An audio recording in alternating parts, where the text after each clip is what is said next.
ಶಿವಂ ಬಗ್ಗೆ ಮಾತನಾಡ್ತಾ ಇದ್ವಿ. ಸೊ ಮೇಜರ್ ರೋಲ್ ಅಂದ್ರೆ ಇವರಪ್ಪ. ಸಿನಿಮಾ ಹಿಟ್ ಆದ ನಂತರ ಅಥವಾ ಒಂದ್ಸರಿ ಕ್ಲಿಕ್ ಆಗ್ಬಿಟ್ರೆ ಸಿನಿಮಾ ಡೈರೆಕ್ಟರ್ ಯಾರು, ಪ್ರೊಡ್ಯೂಸರ್ ಯಾರು, ಮ್ಯೂಸಿಕ್ ಯಾರು, ಸಾಂಗ್ ಹಿಟ್ ಆಗ್ಬಿಟ್ರೆ ಅಂತ ಇದಂತೂ ಪ್ರಶ್ನೆ ಬಂದೇ ಬರುತ್ತೆ. ಸೊ ಅವ್ರನ್ನ ಈಗಲೇ ನಾನು ಇಂಟ್ರೊಡ್ಯೂಸ್ ಮಾಡ್ಬಿಡ್ತೀನಿ.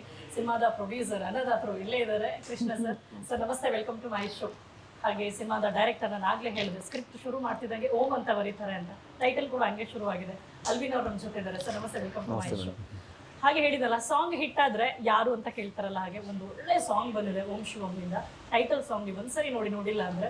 ಸೊ ಡೈರೆಕ್ಟರ್ ವಿಜಯ್ ಸರ್ ನಮ್ಮ ಜೊತೆ ಇದ್ದಾರೆ, ಮ್ಯೂಸಿಕ್ ಡೈರೆಕ್ಟರ್. ಸರ್ ನಮಸ್ತೆ, ವೆಲ್ಕಮ್ ಟು ಮೈ ಶೋ. ಹೇಗಿದ್ದೀರಾ ಸರ್ ಎಲ್ಲರೂ? ಚೆನ್ನಾಗಿದ್ದೀವಿ ಮೇಡಮ್, ನೀವ್ ಹೇಗಿದ್ದೀರಾ? ಚೆನ್ನಾಗಿದ್ದೀನಿ ಸರ್. ಸಿಕ್ಕಾಪಟ್ಟೆ ಆಕ್ಟಿವ್ ಆಗಿ ಕಾಣಿಸಿದ್ರಪ್ಪ ಪ್ರೊಡ್ಯೂಸರ್. ಆಕ್ಟಿವ್ ಆಗಿದ್ರಾ? ಖಂಡಿತ ಫುಲ್ ಆಕ್ಟಿವ್ ಆಗಿರೋದಕ್ಕೆ ಇಲ್ಲಿ ತನಕ ಬೇಗ ಬಂದಿದ್ದೀವಿ. Passionate producer. ಓಕೆ, ಹಂಗಿದ್ದಾಗ ನಿಮ್ಗೆ ಒಳ್ಳೆ ಸಪೋರ್ಟ್ ಸಿಕ್ಕಿರುತ್ತೆ. ಖಂಡಿತ ಮೇಡಮ್. ಹಾಗೆ ಪ್ರೊಡ್ಯೂಸರ್ ಬಗ್ಗೆ ನೀವು ಫಸ್ಟ್ ಹೇಳ್ಬಿಡಿ. ಸೊ ಪ್ರೊಡ್ಯೂಸರ್ ಬಗ್ಗೆ ಮೇಡಮ್ ಅದೇ ಹೇಳುವಾಗ ಅವ್ರದ್ದು Om production first cinema, but ಎಲ್ಲೂ ಫಸ್ಟ್ ಸಿನಿಮಾ ತರ ಅವ್ರು ಇದ್ದಿಲ್ಲ, ಮತ್ತೆ ಜೊತೆಲಿ ಪ್ರೊಡ್ಯೂಸರ್ ತರನು ಅವ್ರು ಇದ್ದಿಲ್ಲ. ಸಿನಿಮಾಕ್ಕೆ ಏನ್ ಬೇಕು ಫ್ರೆಂಡ್ಲಿ ಆಗಿ ನನ್ನ ಜೊತೆ ಅಂತ ಅಲ್ಲ, ಇಡೀ ಆರ್ಟಿಸ್ಟ್ ಕ್ರೂ ಮೆಂಬರ್ಸ್ ಜೊತೆನು ತುಂಬಾ ಕೋಆಪರೇಟ್ ಮಾಡಿ ಇಲ್ಲಿ ತನಕ ಸಿನಿಮಾ ತಂದಿದ್ದಾರೆ. ಈ ಮಟ್ಟ ಪ್ರಮೋಷನ್ ಸ್ಟಾರ್ಟ್ ಮಾಡಿದ್ದಾರೆ. ಜೊತೆಲಿ ಈ production Deepa production long time journey continue ಆಗುವಂತ ಪ್ರೊಡಕ್ಷನ್ ಇದು.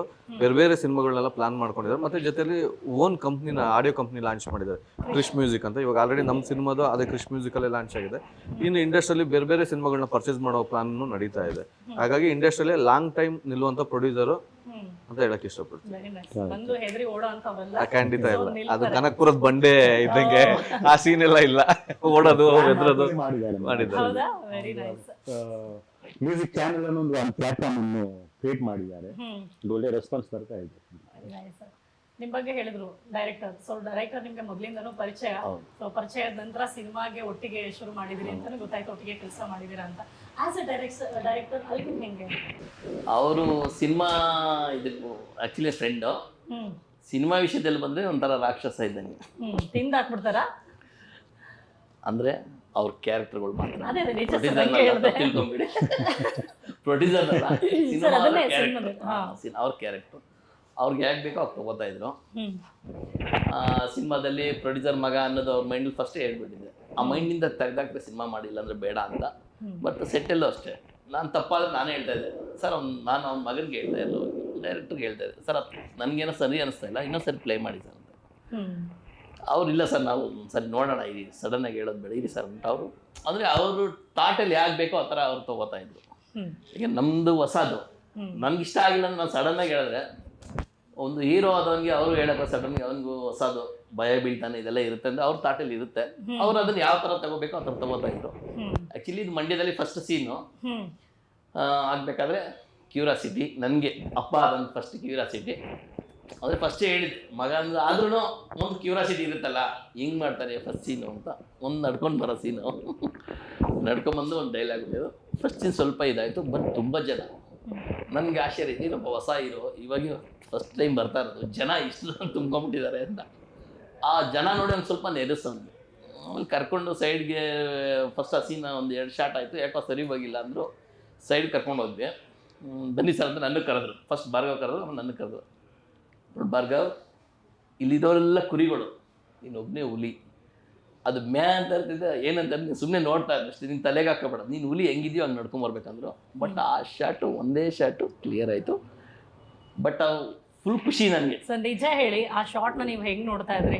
ಮಗ ಹೀರೋ ಆಗಿ ಫಸ್ಟ್ ಶಾಟ್ ಅಂತ ನೋಡ್ತಿದ್ರಾ, ಅಥವಾ ನಾನು ಪ್ರೊಡ್ಯೂಸ್ ಮಾಡ್ತಾ ಇದ್ದೀನಿ ಹೀರೋ ಹೆಂಗೆ ಆ್ಯಕ್ಟ್ ಮಾಡ್ತಾನೆ ಅಂತ ನೋಡ್ತಿದ್ರಾ? ಅದನ್ನೇ ಅವ್ನು ಫಸ್ಟ್ ನಾನು ನೋಡ್ತಾ ಇದ್ದು. 2 ಶಾಟ್ ಈ ಥರ ಇದಾಯಿತು. ನನಗೂ ಒಂಥರ ಆಯಿತು, ಏನೋ ಒಂದು ಕಷ್ಟ, ಅಪ್ಪ ಸರಿಯಾಗಿ ಡೈರೆಕ್ಟ್ ತಿದ್ದಿಲ್ಲ ಅಂತ ಒಂದು ಮೈಂಡಲ್ಲಿ ಇತ್ತು ಅವನಿಗೆ. ಬಟ್ ಕ್ಯಾಮ್ರಾ ತುಂಬ ಜನ ಇದ್ರಲ್ಲ, ಆ ಕರ್ಕೊಂಡೋಗಿ ಹೇಳಿದ್ಮೇಲೆ ಅವ್ನು ಬಂದು ನೀಟಾಗೆ ಆ ಶಾಟ್ ಮಾಡ್ದ. ಆ ಶಾಟ್ ಮಾಡಿದು ತುಂಬ ಚೆನ್ನಾಗಿ ಬಂತು. ಅಂದರೆ ಒಂದು ಖುಷಿ, ಪ್ರೊಡ್ಯೂಸರ್ ಆಗಂತಲ್ಲ, ನನ್ನ ಮಗ ಚೆನ್ನಾಗಿ ಆಕ್ಟಿಂಗ್ ಮಾಡ್ದ ಅನ್ನೋದೊಂದು ಖುಷಿ, ಹೆಮ್ಮೆ ಪಟ್ರಿ. ಹೌದು, ಖಂಡಿತ. ಪ್ರೊಡ್ಯೂಸರ್ ಅನ್ನೋದು ಮಾತಿಗಿಂತ ಅದು ಖುಷಿ ಆಯಿತು. ಬಟ್ ಖುಷಿಗೂ ಕಣ್ಣೀರು ಕೂಡ ಹಾಗೆ ಅಂದರು. ಡೈರೆಕ್ಟ್ ಕರೆದಿ, ಸರ್ ಬನ್ನಿ, ಯಾಕೆ ಬನ್ನಿ ಸರ್ ಅಂತ ಬೆನ್ ತಟ್ಟಿ ಕರ್ಕೊಂಡು ಬಂದವ್ರು. ಅವೆಲ್ಲ ಇಲ್ಲ, ಆರಾಮ ಕೂಲಾಗಿ ಸರ್, ನೀವು ಟೆನ್ಷನ್ ತಗೊಂಡು ನಾನು ಇದ್ದೀನೆಲ್ಲ ನಾನು ನೋಡ್ಕೊತೀನಿ ಅಂತ. ಒಬ್ಬ ನಿಮ್ಮ ಫ್ರೆಂಡ್ನ ನಿರ್ದೇಶಕನಾಗಿ ನೀವು ಒಪ್ಕೊಂಡಿದ್ದೀರಾ ಹಂಗಿದೆ 100% ಮನಸ್ಸಿಂದ? ಖಂಡಿತ. ಯಾಕೆಂದರೆ ಅವರು ನನ್ನ ಸಿನಿಮಾ ಮಾಡೋಕ್ಕೆ ಮುಂಚೆ 1 ವರ್ಷ ಆದ ಜರ್ನಿ ಮಾಡಿದ್ದೀನಿ. ಬಟ್ ನಂದು ಪಾಲಿಸಿ ಅಂದರೆ, ಒಂದೊಬ್ಬ ನಿರ್ಮಾಪಕರಾದವರು ಒಂದು ಒಳ್ಳೆ ಕತೆ ಅಂತ ತೊಗೊಂಡೋದಾಗ ಒಂದು ಆ ಕತೆ ಕೇಳಿದಾಗ ಏನೋ ಒಂದು ರೆಸ್ಪಾನ್ಸ್ ಕೊಡ್ಬೇಕು ಅವ್ರಿಗೆ, ಇಲ್ಲ ಮಾಡ್ತೀವಿ ಇಲ್ವಾ ಡೈರೆಕ್ಟಾಗಿ ಹೇಳ್ಬೋದು ಅವ್ರಿಗೆ. ಪಾಪ ಎಷ್ಟೋ ಜನ ಆ ಥರ ಸಮಸ್ಯೆ ಮಾಡಿ ಎಷ್ಟೊಂದು ಜನ ಇದ್ದಾರೆ ನಿರ್ದೇಶಕರು, ತುಂಬ ಕಷ್ಟದಿಂದ ಒಂದು ಕತೆ ಬರ್ದಿರ್ತಾರೆ. ಆ ಕತೆ ಬಗ್ಗೆ ಅವರು ಕೇಳಿದಾಗ ರೆಸ್ಪಾನ್ಸ್ ಮಾಡಲ್ಲ, ಪ್ರೊಡ್ಯೂಸರ್ ಅದನ್ನು ಫೋನ್ ಎತ್ತಲ್ಲ, ಏನು ಹೇಳಲ್ಲ. ಆಮೇಲೆ ಸ್ವಲ್ಪ ಅವ್ರದ್ದು ಇರುತ್ತಲ್ಲ, ಒಬ್ಬ ಡೈರೆಕ್ಟರ್ ಆದವರು, ಸರ್ ಈ ಥರದ್ದು ನಾನು ಬಂದೆ, ನೀವು ನಂಬಲ್ಲ, ಸಿನಿಮಾ ಕತೆ ಕೇಳಿಲ್ಲ ನಾನು, ಬರೀ ಒಂದು ಲೈನ್ ಕೇಳಿ ಇಬ್ಬರು ಒಂದು ಕಾಫಿ ಕುಡಿದ್ವಿ, ಟೆನ್ಷನಲ್ಲಿ ಬೇಜಾರಲ್ಲಿದ್ದರು, ಒಂದು ಕಾಫಿ ಕುಡಿದ್ವಿ, ಸರ್ ಸಿನಿಮಾ ನಾನು ಮಾಡ್ತೀನಿ ಅಂತ. ಬಟ್ ನನ್ನ ಮಗನಿಗೆ ಅಂತ ಗೊತ್ತಿರಲಿಲ್ಲ, ಅವ್ರಿಗೂ ಗೊತ್ತಿಲ್ಲ, ನನಗೂ ಗೊತ್ತಿಲ್ಲ, ಸಿನಿಮಾ ಮಾಡ್ತೀನಿ ಸರ್ ಅಂತ ಹೇಳಿದೆ. ಆ ಸಿನಿಮಾ ಜರ್ನಿ ಅವ್ರು ಸ್ಟಾರ್ಟ್ ಮಾಡಿದ್ವಿ. ಸಡನ್ನಾಗಿ ನನ್ನ ಮಗ ಬಂದ, ಅವತ್ತಿದ್ದು ದುಬೈಲಿ ಹೋಗಿದ್ದ, ಅವಾಗ ತಾನೇ ಬಂದ.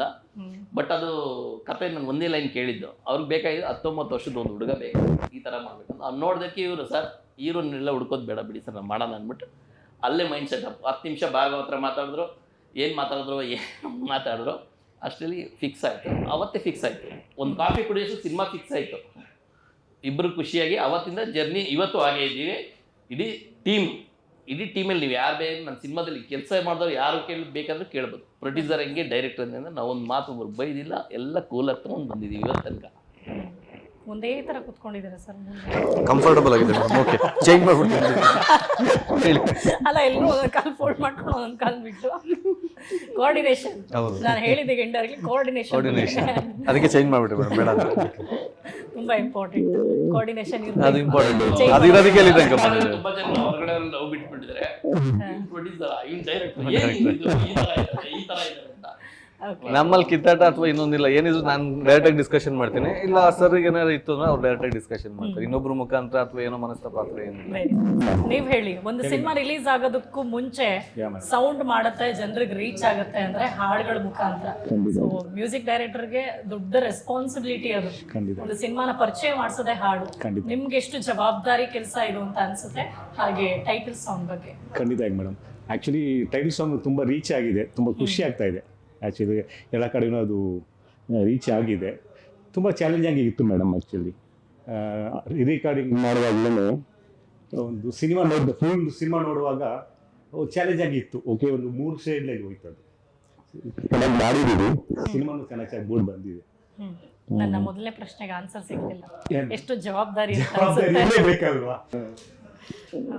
ಲಿರಿಸಿಸ್ಟ್ಗಳ ಬಗ್ಗೆ ಮಾತಾಡಿ.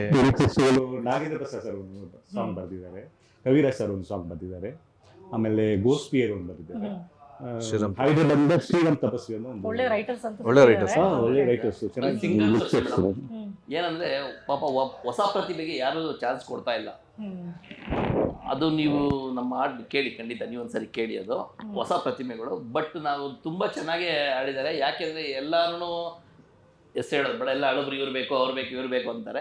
ಬಟ್ ಅವ್ರಿಗೊಂದು ಚಾನ್ಸ್ ಕೊಡ್ಬೇಕು. ನನ್ನ ಸಿನಿಮಾದಲ್ಲಿ ಆದಷ್ಟು ಹೊಸಬ್ರಿಗೆ ಎಲ್ಲರಿಗೂ ಕೊಟ್ಟಿದ್ದೀವಿ, ಅದು ಡೈರೆಕ್ಟರ್ಗೆ ಗೊತ್ತು. ಅವಕಾಶಗಳನ್ನ ಖಂಡಿತ ನಿಜ ನಿಜ ಸರ್. ಏನಾಗುತ್ತೆ, ಕೆಲವೊಮ್ಮೆ ಸಿಂಗರ್ಸ್ ಅಂತ ಬಂದಾಗ ನೋಡೋಣ ಬೇರೆ ಕಡೆ ಒಳ್ಳೆ ಸ್ಟಾರ್ ಸಿಂಗರ್ಸ್ ಯಾರಿದ್ದಾರೆ ಅವ್ರನ್ನ ಕರೆಯೋಣ, ಅವ್ರನ್ನ ಕರ್ಕೊಂಡ್ಬಂದು ಆಡ್ಸಿದ್ರೆ ಸಿನಿಮಾ ಹಿಟ್ ಆಗ್ಬಿಡುತ್ತೆ. ಡಿಸ್ಕಸ್ ಎಲ್ಲ ಆಯ್ತು ಮೇಡಮ್, ಆ ಥರ ಎಲ್ಲ ಆಯ್ತು. ಅಂದ್ರೆ ನನಗೆ ಹೊಸಬ್ರಿಗೆ ಚಾನ್ಸ್ ಕೊಡ್ಬೇಕು ಅನ್ನೋದು ತುಂಬಾ ಭಾಳ ಆಸೆ ಇತ್ತು ಮೇಡಮ್ ನನಗೆ. ಯಾಕಂದ್ರೆ ನನ್ನ ಒಂದು ಸಿನಿಮಾ ಒಂದು ಆಕ್ಟ್ ಮಾಡಿರ್ಕಂತ ಹೋಗಿ ನನಗೆ ಒಂದು ಚಾನ್ಸ್ ಸಿಕ್ಕಿಲ್ಲ. ನಂತರನೇ ಹೊಸಬ್ರು ಎಷ್ಟು ಜನ ಪ್ರಯತ್ನ ಬೀಳ್ತಾ ಇರ್ತಾರೆ, ಅದಕ್ಕೆ ನಾನು ಕೊಡ್ಬೇಕು, ಖಂಡಿತ ಅವ್ರು ಕೊಡ್ಬೇಕಂದ್ರೆ ಹೊಸದು ಕೊಟ್ಟಿದ್ದು. ಮುಂದೆ ಇನ್ನೂ ಒಂದು ಸಿನಿಮಾನು ಮಾಡ್ತಾ ಇದ್ದೀನಿ, ಅದಕ್ಕೂ ಕೂಡ ಹೊಸಬ್ರಿಗೆ ಚಾನ್ಸ್ ಕೊಡ್ತೀನಿ. ನಮ್ಮಲ್ಲೇ ಒಳ್ಳೆ ಪ್ರತಿಭೆಗಳು ಇರ್ತಾರೆ, ಒಳ್ಳೊಳ್ಳೆ ಪ್ರತಿಭೆಗಳು ಇದ್ದಾರೆ. ಅವ್ರಿಗೆಲ್ಲ ಇನ್ನೂ ಮತ್ತೆ ನನ್ನ ಕೈಲಾದಷ್ಟು ಮುಂದಿನ ದಿನಗಳೇ ಚಾನ್ಸ್ ಕೊಡ್ತೀನಿ ಹೊಸಬ್ರು. ಸೂಪರ್. ಸೊ ಇಲ್ಲಿ ಹಾಡ್ದವ್ರು ಕೇಳಿಸ್ಕೊಂಡ್ರೆ ಖಂಡಿತ ಖುಷಿ ಪಡ್ತಾರೆ. ಸೊ ಡೈರೆಕ್ಟರ್ ಸರ್, ನೀವು ಹೇಳಿ, 15 ಇಯರ್ಸಿಂದ ಸಿನಿಮಾ ಬಗ್ಗೆ ಒಳ್ಳೆ ಎಕ್ಸ್ಪೀರಿಯನ್ಸ್ ಇದೆ. ಸೊ ಈ ಸಿನಿಮಾದಲ್ಲಿ ಏನಾದರೂ ಒಂದು 3 ಮೇಜರ್ ಪಾಯಿಂಟ್ಸ್ ನಾನು ಹೈಲೈಟ್ ಮಾಡ್ತೀನಿ, ಈ ಕಾರಣಕ್ಕೋಸ್ಕರನೇ ಜನ ಸಿನಿಮಾ ನೋಡಬೇಕು ಅನ್ನೋದಾದ್ರೆ ಏನು ಹೇಳ್ತೀರಾ?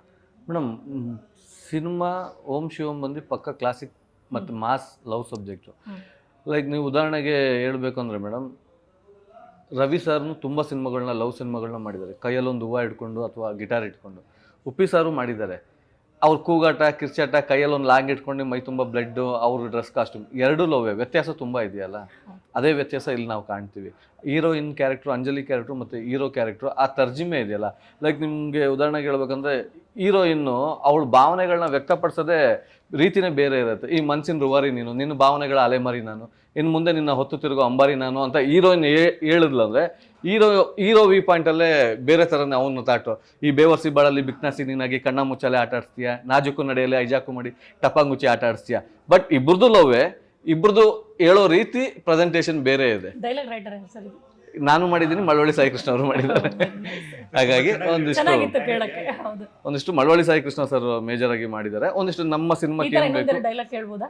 ಅದ್ ಮುಂದಿನ ದಿನಗಳಲ್ಲಿ ಹೇಳ್ತೀನಿ. ಅಲ್ಲ, ಈಗ ಹೇಳಿ. ಈಗ ಬೇಡ ಅನ್ಸುತ್ತೆ, ಸಾಕಿಷ್ಟೇ ಸಿನಿಮಾದ ಎಲ್ಲಾ ವಿಷಯಗಳನ್ನ ಹೇಳಿದ್ರೆ ಇವಾಗಲೇ ಅದು ಸರಿಯಾಗಲ್ಲ. ಒಂದು ಎರಡು ಮೇಜರ್ ಆಗಿ ಇವತ್ತು ಪ್ರೆಸೆಂಟ್ ಬೆಂಗಳೂರು ಅಥವಾ ಕರ್ನಾಟಕದಲ್ಲಿ ಈ ಡ್ರಗ್ಸ್ ಮಾಫಿಯಾ ಅನ್ನೋದು ಮತ್ತೆ ಆನ್ಲೈನ್ ಲೈಕ್ ನಿಮಗೆ ಒಂದು ಮೆಸೇಜ್ ಬರುತ್ತೆ, ಆ ಮೆಸೇಜ್ನ ಹಾಯ್ ಅಂತ ಕಳಿಸಿದ ತಕ್ಷಣ ನಮಗೆ ಅದರೊಳಗೆ ವಾಟ್ಸಪ್ ಚಾಟು, ವಾಟ್ಸಪ್ ಕಾಲ್ಗಳು ಸ್ಟಾರ್ಟ್ ಆಗುತ್ತೆ.